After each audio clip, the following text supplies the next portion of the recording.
Ethan, let's go over your ACT. And I'm going to spend more time on the ones that you missed. I may just make some comments about the ones you got right. I'm hoping you know the rules. 27 was correct, no change, and that is because we're talking about American society, and we wouldn't use who or whom because we use those with people. 28 was also correct. 29 you got correct, and that was great because balk, refuse, and hesitate are all the same. That's a redundancy, and you picked the most precise or concise one. 30, Miss 30. Even something as visibly simple or natural as computing a person's age can prove to be not so clear-cut. Even something as visibly simple.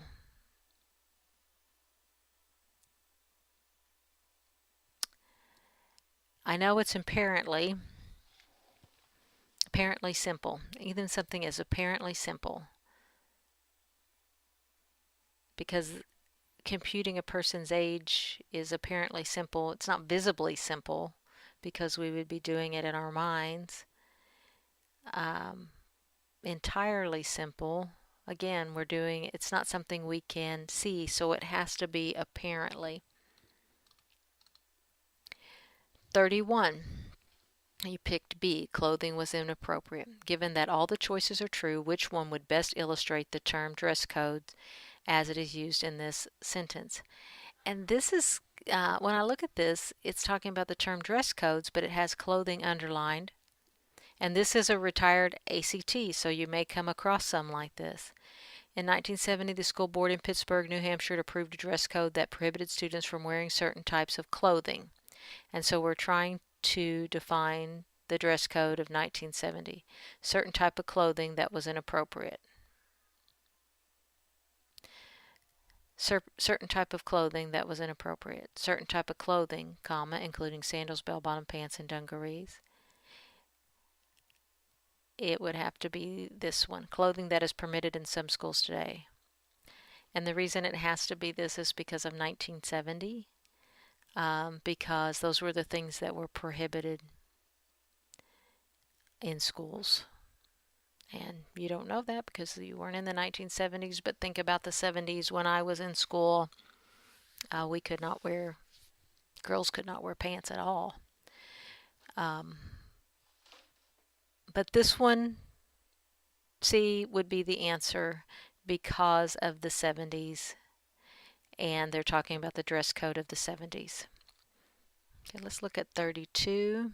That one got you too. The school board members believe that wearing play clothes to school made the students inefficient towards their schoolwork, while more formal attire established a positive educational climate. So we're talking about school board, and the opposite of is a positive educational climate. Lazy and bored to tears with their schoolwork. I don't think the school board would say that. The school board members believe blow off. No, school board members would not say that. Lack and indifferent towards. To make the students lack and indifferent towards. A school board might say that. They might say inefficient. I think lack and indifferent is better. Inefficient means you're not doing it in an efficient way. Boy, those are really good synonyms, but I'm kind of going with lack and indifference because this is too positive. Educational, lack and indifferent. J, 32 is J. Boy, those were some tricky ones that you missed. 33, you have right. 34, you have right,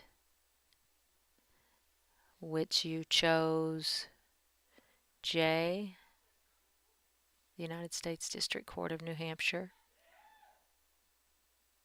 Agreed. No, 34 you chose H. No comma. Very good. There would be no reason to put a comma in there. We don't put a comma between our subject and our verb. 35, you have correct. The court agreed that Kevin that a person's right for wearing clothing, and you chose C, person's right to wear clothing. The courts noted for 36, you had that correct. However, and we do need commas around however, so you would have chosen G. Yes, you have that correct. 37, you have correct. 37, the school board had felt that wearing G, which is guided by authority figures. Yeah, that's unnecessary, so we would have picked D. 37, yes, you picked D. 38, furthermore, the board offered no evidence to back up it is. Yeah, it would be its. You got that correct. 39, claimed that such clothing created a negative educational environment. 39, you picked no change. That is correct there. 40, that one got you. The courts remain unconvinced, therefore, that when wearing jeans would actually impair the learning process of Kevin or his fellow classmate. These are hard when they have two errors in the same sentence. The courts remain convinced. It's probably however, because therefore would be kind of a cause and effect to however is going to be, the courts remain unconvinced, however, that wearing jeans would actually impair their learning process. That wearing jeans, it's going to be however, and C for 41. Yeah, just think of this one, 40 you missed. However is an opposite. Therefore, it's like I'm hungry, therefore I'm going to eat some ice cream.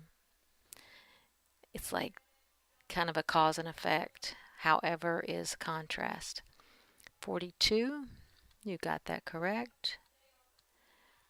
43, okay, 43 got you. His challenge initiated a review, comma, of students' rights and administrative responsibility in public education. Again, we've got two errors here. His challenge initiated a review of students' rights. There's no need for this comma. His challenge initiated a review of students' rights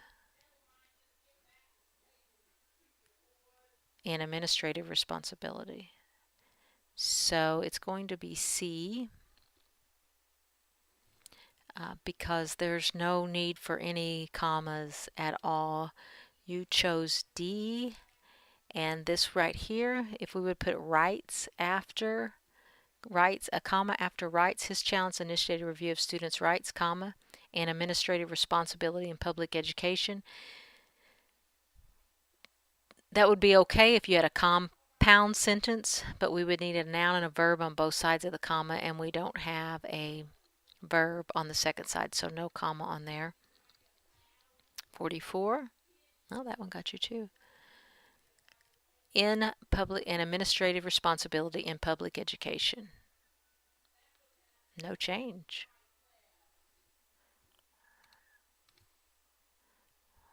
Got 45. Good. Those preceding passages, those are hard usually. 46, correct. 47, correct. 48, correct. 49, let's see what it is. Many people were excited when they heard about this seemingly true and factual proof of the existence of fairies. Many people were excited when they heard about the seemingly true and factual. Those are both saying the same things. This seemingly evident but apparent. What seemed to be an apparent. This apparent. Let's go with this apparent, and it is D. True and factual are redundancies. They're saying the same thing, so we know it's not that one. And the other ones are just wordy. They have a lot of words in them that are unnecessary. Okay, 50. 50 got you too. To make sure that he wasn't being deceived, Conan Doyle had the original photographic plates examined by experts. However, they found no evidence of double exposure. Okay, we can't have a comma on both sides here. Because we can't, because we would need a conjunction, and however is not considered a conjunction. We could have put and. They found no evidence of double exposure. So it's got experts here, and if we're going to have this comma, we're going to need the who found no evidence of double exposure, because we have a who which clause talking about the experts. That's our noun that it's modifying, so it would have had to have been who. 50 is G. 51, that one got you 2. He then wrote an enthusiastic article for Strand magazine, being the place in which most of his Sherlock Holmes stories had first appeared, and later wrote a book on the subject titled The Coming of the Fairies. So this right here, being the place which most of his Sherlock Holmes stories first appeared, it's one of those clauses that should be able to be taken out. He then wrote an enthusiastic article for Strand magazine, in which most of his Sherlock Holmes stories had first appeared. It's going to be C, being the place, because it's a, like a who which clause again, and it's also a clause that can be removed with he then wrote an enthusiastic article for Strand magazine and later wrote a book on the subject titled The Coming of the Fairies. We could take that whole thing out. I wished I could highlight here, but I can't. Okay, you had 52 correct, 53 was correct, 54, let's see what that one had. Though the two remained cordial, but their friendship was damaged due to the fact that they had the disagreement. Oh, 2 errors in the same sentence again. Though they remained cordial, we have, this is a www.asia, or we could call it although the two remain cordial. It is a clause that introduces a sentence, and at the beginning of a sentence when we have a clause, after that clause should be the noun and not a conjunction, so it's going to have to be just cordial. Though the two remain cordial, see, that's our introductory clause, their friendship was damaged, so we'd have to have no but, so it's going to be cordial. Though the two remain cordial, it's going to be J. 54 is J. 55 got you 2. And that was one that had the 2 in those, so you're going to have to watch those pretty closely. Cordial, their friendship was damaged due to the fact that they had the disagreement. It was damaged. It's going to be because, no, by. We want to be the most precise. It's going to be 55 is going to be D. Was damaged by the disagreement due to the fact that they had had the disagreement. Too wordy, and they always look at that on the ACT, seeing if you can notice redundancies and wordiness. Some 60 years later,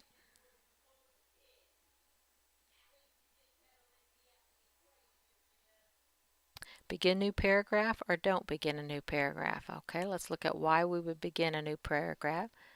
Some 60 years later, yes, we would begin a new paragraph because we're talking about a whole nother time, so it would be J. We wouldn't say since some, after some, and do not begin a new paragraph. It's going to be begin new paragraph with some, because this was about a different topic entirely, and here we're going 60 years later. Some 60 years later, an elderly Frances Griffith publicly admitted that her and her cousin, okay, we've got a clause here, a that clause, and it's going to have to be she and her cousin.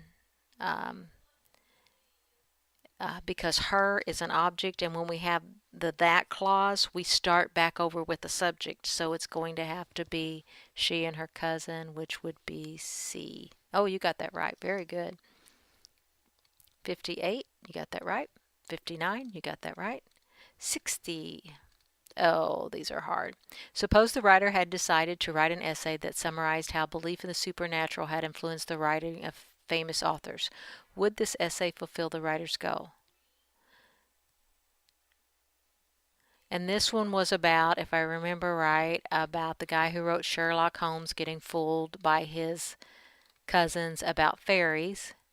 And he never really wrote about how it influenced his writing, so it's going to be no. But why is it going to be no? It says yes because the essays made the point that Conan's belief in fairies clearly influenced his Sherlock Holmes stories. Yes, because the essay and that Conan's that motivated him to write about the supernatural. No, because that the author's belief in fairies did not affect the way. And I have not read it through and through. And let me just check what the answer was, or we'll have to go back and read it, and I don't want you to have to wait for me to read it. It should have been J.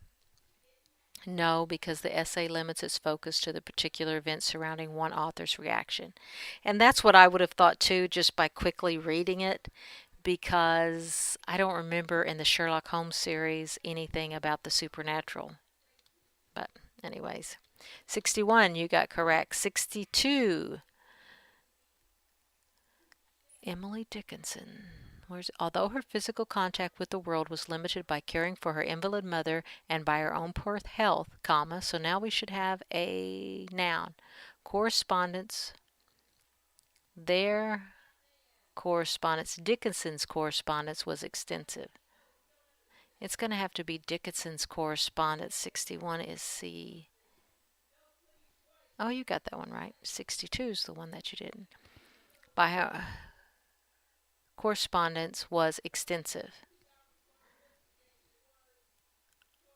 Over 1,000 letters, upwards of 100 correspondence. Extensive. What do they mean by that? That's what they mean. It follows the colon, so there would be no change.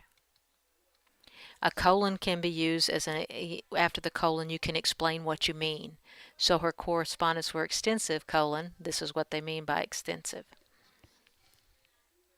So when you have a colon, and that's a hard one for people to remember. Remember, a semicolon's the same as a period. A colon is kind of like a dash, or an em dash, or it also can be an explanatory factor, which you tell something and then you explain it. It can also be used when you're talking about a list, like including the following. And you might think of it that way. Correspondence was extensive, including over 1,000 letters of upwards. So you could think about it either as including or that it's explaining what extensive means. Either way, the colon is fine. Okay, that was 62. 63. Dickinson's lifetime letter ranged from playful to serious. As a young woman, she wrote of pining for a Valentine and of visiting the China Museum in Boston. We don't need a comma before we start a prepositional phrase. As a young woman, she wrote. We might have a comma there after woman, because here's our noun. As a young woman, yes, here we go. So here's our comma. She wrote, because as a young woman is a ww.asia. When we start a sentence with a ww.asia, we put a comma after it and before our noun. 64, you got correct. 65. Given that all the choices are true, which one best develops? Dickinson stayed in contact with correspondents for many years. Focus on the role that letters played in Emily Dickinson's life. She enjoyed hearing their news and reflecting, though she produced none of them were public. Her personal interests. It's not B, because it doesn't have anything to do with the natural world in her letters.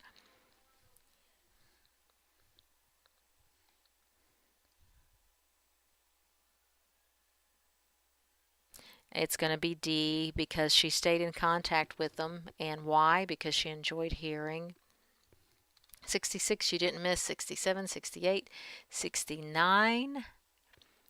Letters between the two suggest that Susan might frequently have given feedback on her work.